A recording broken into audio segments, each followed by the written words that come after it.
Welcome to the Wisdom That Breathes channel.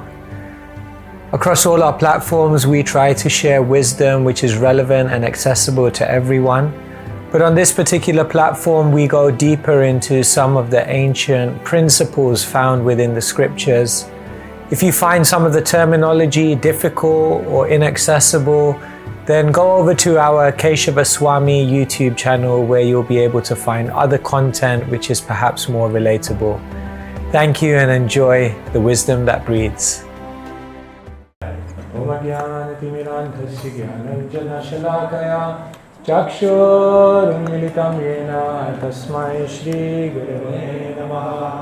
Nama Om Vishnupadaya Krishna Prasthaya Bhutale Shrimate Bhaktivedanta Swami Iti Namane Namaste Saraswati Deve Gaurani Pracharine Nirvishesha Shunyavadi Paschatya Deshatarine Shri Krishna Chaitanya Prabhu Nityananda Shri Advaita Gadadhara Shri Gaura Bhakta Hare Krishna,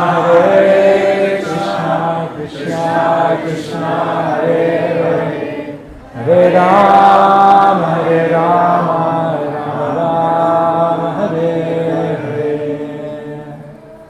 Shri Prabhupada Ki Jai. In the Chaitanya Mangal, Lochan Das Thakur gives a beautiful imagery. He explains that the living entities in this age of Kali Yuga are suffering from the scorching heat of material life. And when it gets hot, you can do so many things. You can put a fan on, turn the AC on, but really what you need is rain. Only rain will break that humidity and provide some relief.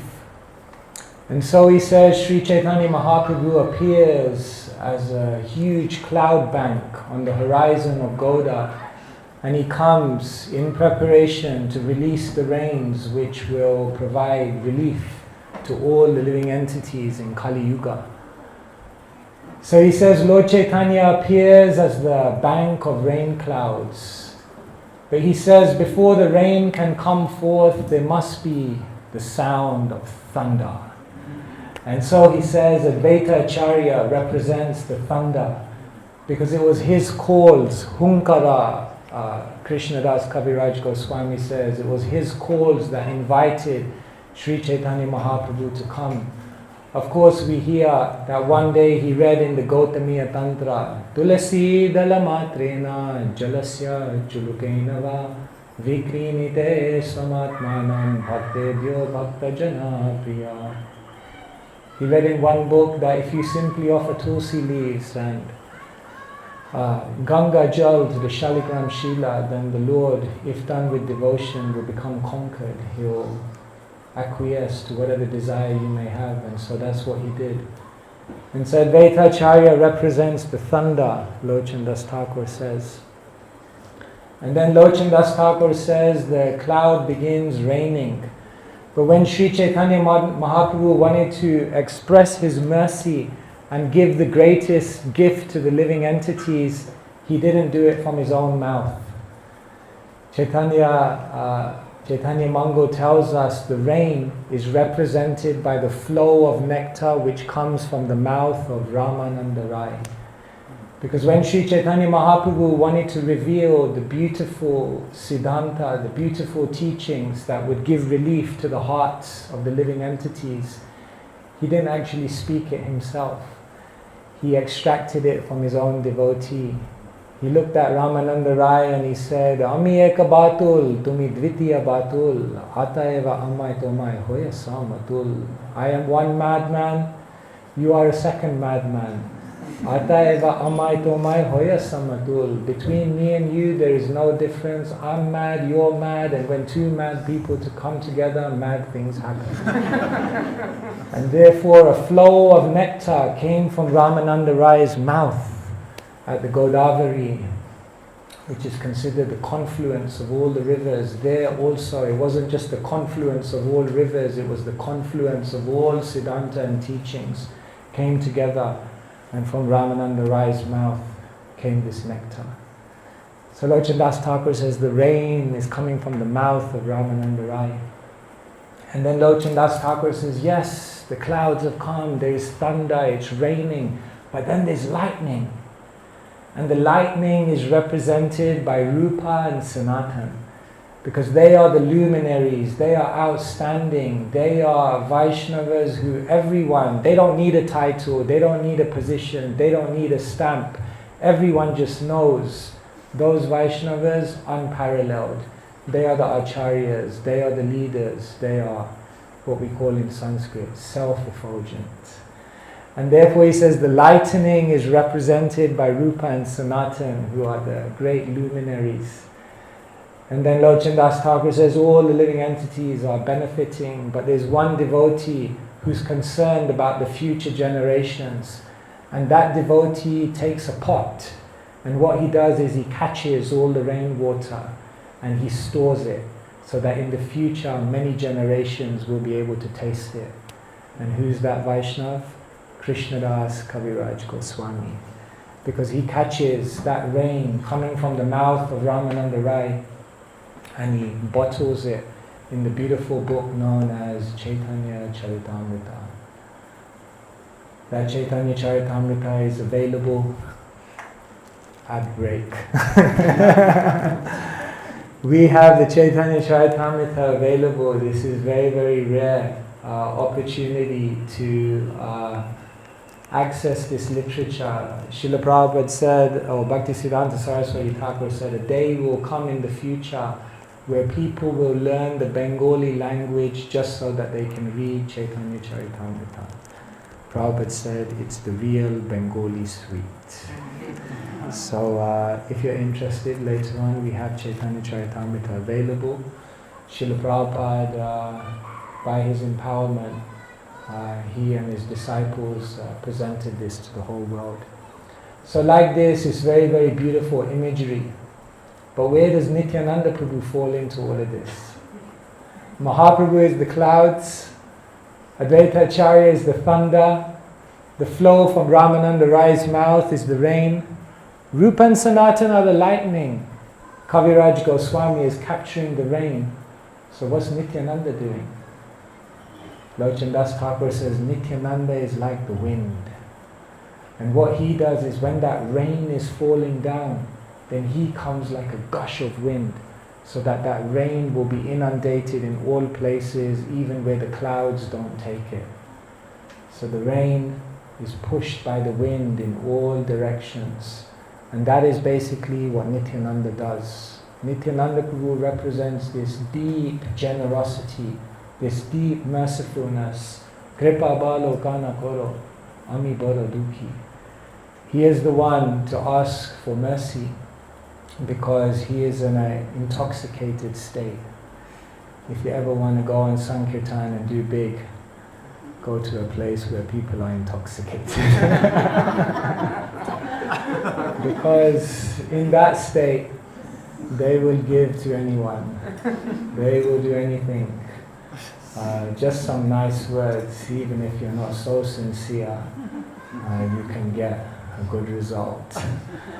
So Nityananda Prabhu is completely intoxicated, and he's like the wind, he's pushing the mercy everywhere. Generosity is such a beautiful thing, actually. It's said that you don't have to be great to change the world. All you have to do is you have to be infectious. You don't have to be great to change the world, you just have to be infectious. And there's nothing more infectious in the world than kindness. There's nothing more infectious in the world than generosity. There's nothing more infectious in this world than if you touch someone's heart.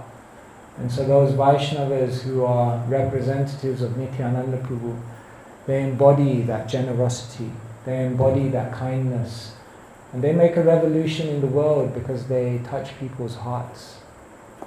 And so Nityananda Prabhu is very, very special. In his diaries, Swarup Damodar mentions that each of the Panchatattva represent a different ashraya. So he says, Chaitanya Mahaprabhu represents Rasa Ashraya. He's the shelter of all rasa. Gadada Pandit is Bhavashraya. He is Srimati Radharani, who is the embodiment of Mahabhav. And therefore he knows how to relish, and therefore he is Bhavashraya. Advaita Acharya is Pancharitriki Vidyacharya. He teaches us, he's the shelter of how to worship, because it was his worship which was so pure that brought Mahaprabhu. And Srivas Thakur is known as Shuddhanam Ashraya, because it was in his home that the holy name was being chanted very, very beautifully. But according to Swarup Damodar, Nityananda Prabhu is known as Prema Ashraya, because he is not only embodying praying, but he is sharing praying wherever he goes. So it's very, very beautiful. There's a story that once a king was traveling in the forest, so he came to a sage.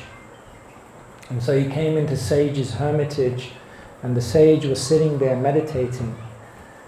So after some time, the king, he was a little proud, he called the sage and he said, "Hey, who are you?" So the sage looked back at him and said, "Who are you?" The king said, "I'm a king." And the sage looked back at him and said, "I'm also a king."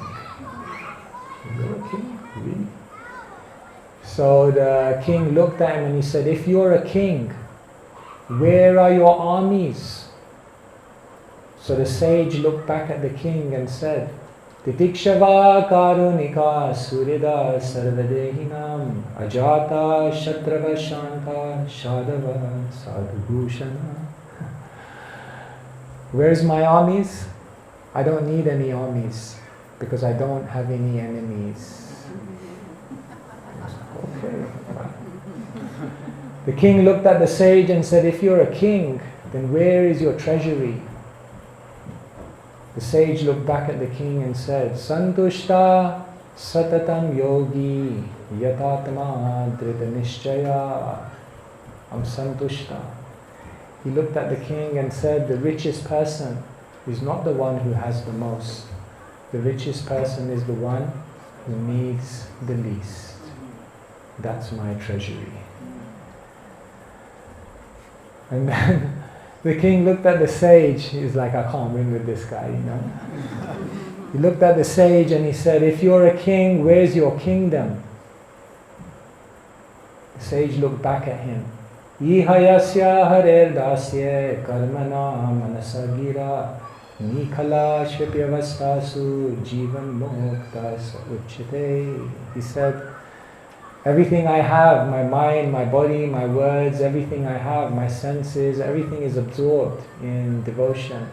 And therefore, jivan mukta sauchyate. I don't live in this world. I don't live in these three dimensions. I am living jivan, but I am mukta. My kingdom is in another dimension, a dimension you can't see. I live in the sacred space. And like this, the king realized that every single thing which he prided himself on was actually indicative of something he was missing in his own heart.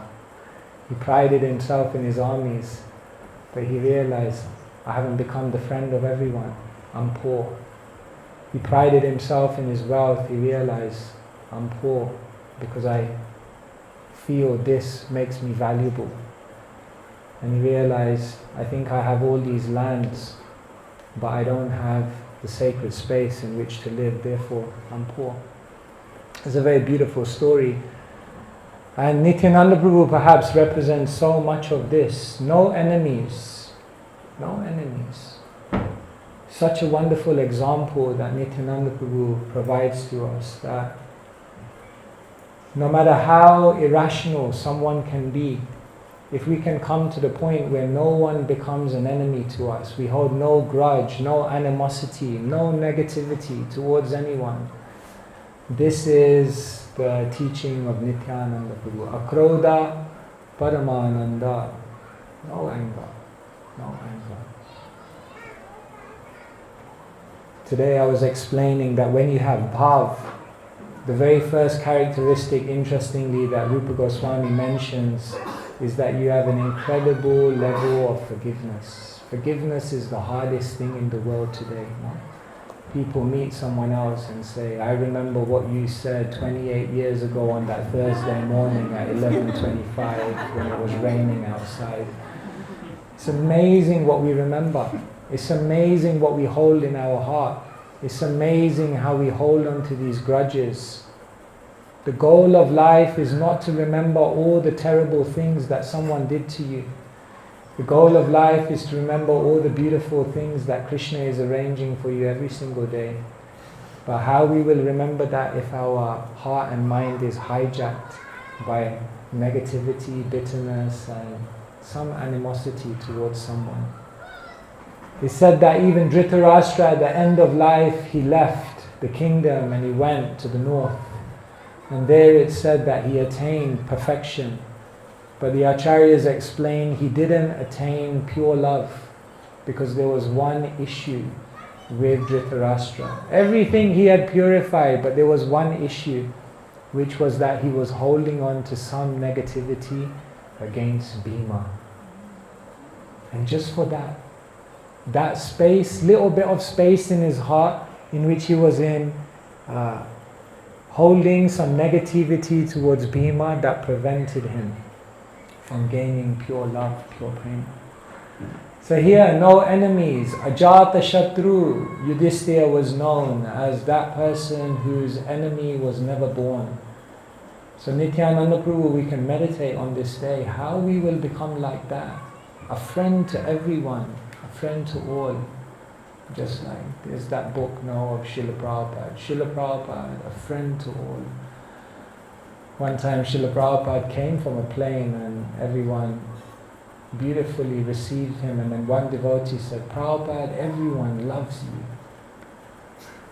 And Prabhupada said, yes, because I love everyone. Simple as that. The love you exude will pursue you. Very, very beautiful. So no enemies. Just like this sage said, my wealth is that I have inner satisfaction. Nityananda. Nityananda means always happy. What about if we do everything in our life but we're not joyful, we're not happy? Susukham kartamavyayam. Spiritual life is joyful, full of happiness. So Nityananda represents that so much. That the ultimate proof of Krishna consciousness is if you're happy. If you're happy, nobody can argue with you. They can come out with 1,000,001 arguments. But if you're happy, that's it. End of story. Happy. Once I was giving a talk in a university and I said, and people aren't happy in the world, and a person stood up and he said, but I'm happy. I said, no you're not. He said, no, I'm happy. I said, no you're not. He said, no, I'm happy. If you're joyful, and Prabhupada actually said to Hari Sauri Prabhu, he said, preaching is easy business. Just show people how happy you are. Finished. Happy? No one can argue. Nityananda, always happy. Therefore, Nityananda Prabhu represents this real wealth. And just like this sage said, I'm living in a different realm. Nityananda Prabhu, by his presence, was taking people to another realm. It's said by Kaviraj Goswami that Sri Chaitanya Mahaprabhu always appeared in 4 places. Sachira Mandiryar Nityananda Tane, Shrivas Kirtanayar Raghava Bhavane, E Charitani Prabhu Sada Avirbhav, Prema Krishna Hoya Prabhur Sahaja Svabhav. E Charitani Prabhu, in these 4 places the Prabhu, Mahaprabhu, always came. Prema Krishna Hoya Prabhu, because he's attracted by prema. What were those 4 places? Sachira Mandire, where Sachimata was making offerings in a household temple. Shrivas Kirtane, where Shrivas Thakur's kirtans were going on. They were so intense, they were so absorbed, they were so devotionally powerful that Mahaprabhu appeared there always. Raghava Bhavane, in the household of Raghava Pandit, where him and his sister were making these beautiful offerings. Raghaveda Jali Damayanti was making. And Nityananda Tane, where Nityananda was dancing. When Nityananda danced, then everyone in the three worlds was stunned. Vrindavan Das Thakur explains in Chaitanya Bhagavat that Nityananda's kirtan party was like a whirlwind. He explains that Nityananda used to come with the kirtan party and everyone was like dancing in ecstasy. It was like a whirlwind. And he said it would go past a village, and as it would go past the village, villagers were attracted to come into the kirtan. And he said old men would come into the kirtan and they would become ecstatic and start jumping and leaping off the ground. He said some of the young boys in the kirtan got so ecstatic that they went up to trees and began pulling the trees out of the earth. And he said some people got so ecstatic that they jumped onto the tree and they started dancing on the tip of the branch, but it never snapped. It was just... And then Vrindavan Das Thakur says people came into the kirtan party of Nityananda. It was like a whirlwind. And he said sometimes they came in and they never came out again. That would be amazing. Imagine that. Go into a kirtan, never to be seen again. It's beautiful. Or he said sometimes like this, people went into the kirtan. He said sometimes entire villages just disappeared. And then he says sometimes they went in and indeed they did re-emerge. But when they re-emerged out of the kirtan, they came into the village and they were like, who am I? Where am I? They were completely taken into another realm of existence. So like this, Nityananda Prabhu carrying us to another level of experience. This is very incredible. So today, Nitai Padakamala Koti Chandra Shushitala. The moon. Nityananda Prabhu, his feet are as cooling as millions of moons. The moon is interesting. The moon is known as Amrita Maya because the moon, it said, gives juice to all the vegetables. The moon is also known as Amrita Maya. It's known as Annamaya because it gives juice to the vegetables. It's known also as Amrita Maya because it said that the moon gives life to all living entities. The moon in the Bhagavatam is also known as Sarvamaya because the moon is the friend of all living entities. And interestingly, the moon is also known as Manamaya because the moon is also the predominating deity of the mind. And so it's interesting, even in modern science now, they understand that the movements of the moon have an effect on the mind. The moon and the mind. Of course, we know in Vedic astrology the moon and the mind are intimately connected. And so, Nityananda Prabhu is known as Koti Chandra Shushitala. His lotus feet are like millions of cooling moons.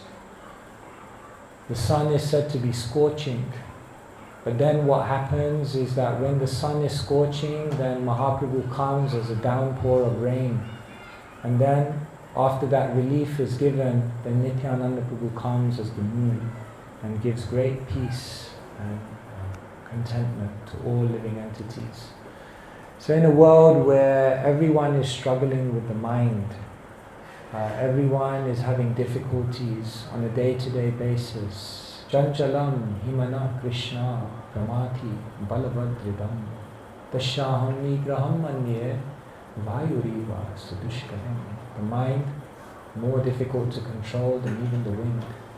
That mind, if it gets absorbed in Nityananda Prabhu, in the mood, the mission of Nityananda Prabhu, that mind can become enchanted. then the mind becomes fixed in Krishna consciousness. So like this, we're remembering Nityananda Prabhu, who is an incredible person, Avadut. Someone may say, you said he's a Krodha, but sometimes he gets angry also. When all the devotees were going on pilgrimage, then Shivananda Sain, he got held back, and Nityananda Prabhu arrived at the pilgrimage place, but no arrangements were there. When someone is tired, and then on top of that, when someone is hungry, that's dangerous. So Nityananda Prabhu was tired, and he was hungry, and Shivananda Sain wasn't there. And therefore, Nityananda, a Krodha Paramananda, who never gets angry, who has no enemies, that Nityananda, when he saw Shivananda Sain, he just did a Bruce Lee fly kick in his chest. No anger. And then it got worse. But it's explained that even when Nityananda Prabhu does this, he does this actually to reveal the glories, because Shivananda Sain went into ecstasy. And so Nityananda Prabhu, even when he feigns anger, is simply to reveal the glories of the devotees who are so transcendental that none of this affects them. So Nityananda Prabhu is a very, very mystical, very, very ecstatic personality. But for me, as I mentioned in the class, what Nityananda Prabhu represents is generosity. Our world could do with more generosity. Our movement could do with more generosity, more kindness, more care and compassion. And on this day we pray that Nityananda's spirit may enter us so that we can become carriers of that generosity. And in that we become elevated, everyone else around us becomes elevated, and the whole atmosphere becomes elevated. The goal of the Krishna consciousness movement is to make a society of no envy. No envy. Nirmat Saranam Satam. Then we have achieved the goal that Srila Prabhupada gave us. So Nityananda Prabhu, we pray to him on this day that we may attain that purity. Hare Krishna, Krishna Krishna, Hare Hare, Hare Rama, Rama Rama, Hare Hare. Looking for a clock. Am I on time? Oh, I'm on time? Yeah. 5:55, okay. We have 5 minutes. If anyone wants to share a realization, a thought, or ask a question, we have a few minutes. Yes.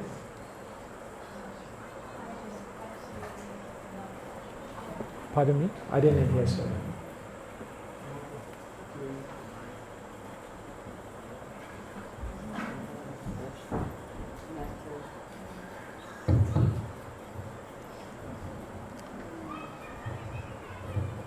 I just absolutely loved that. Oh. And Maharaj, it's really true. If you give love, you'll receive love. Yeah. And even when you're in the street, you see a lady with a lovely dress on, and you just say to her, that dress and that colour looks absolutely beautiful on you. And she immediately says, oh, you made my day. And she says, I haven't tried it myself. But and she definitely, will I'm sure say, it works. and your dress looks really beautiful too. How come you're wearing those clothes? And I said, I'm a Hare Krishna devotee. And she said, oh, Govindas. And she said, that mark on your nose, what does that mean? That means that this body is a temple of God. Well, that's understandable. Yes, generosity is... I remember once I was on book distribution, so sometimes you, when in good consciousness, give up your calculative mentality. And so I was speaking with one person and we had such a good interaction, and I said, books just for you. No donation needed. You're such a nice person. And it touched his heart that he just spontaneously gave a huge donation. And as he gave a huge donation spontaneously from my heart, I thought, give him more. So I said, no, more books for you, your soul. And he was so touched by that, he was like, I've got to give this guy more money now, you know. So he gave me more money.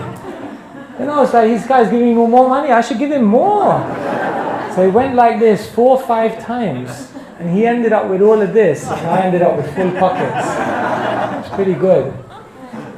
And then the next person came along, I thought, this is an amazing strategy, you know. So the next person, even before he said, I said, and all the books for you. And he gave me about 20p and walked off.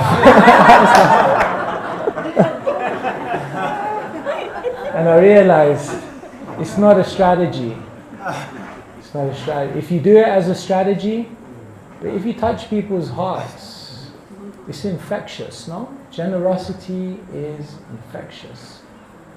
And so, when we're just kind, when we don't calculate, when we give, that's Nityananda Prabhu. Patra patra, vichar nahi stan, je jane paye tane kare premadan. He never considered this is a good place, this is a bad place, this is a qualified person, this is an unqualified person. Je jane paye tane kare premadan. Wherever he went, he just gave prema without consideration. So yes, may we become generous. Thank you. Okay, are we? I think we are going to sing now. Nitai Padakamala. Nityananda Prabhu ki, Srila Prabhupada ki, Janitai Gaur Premanande.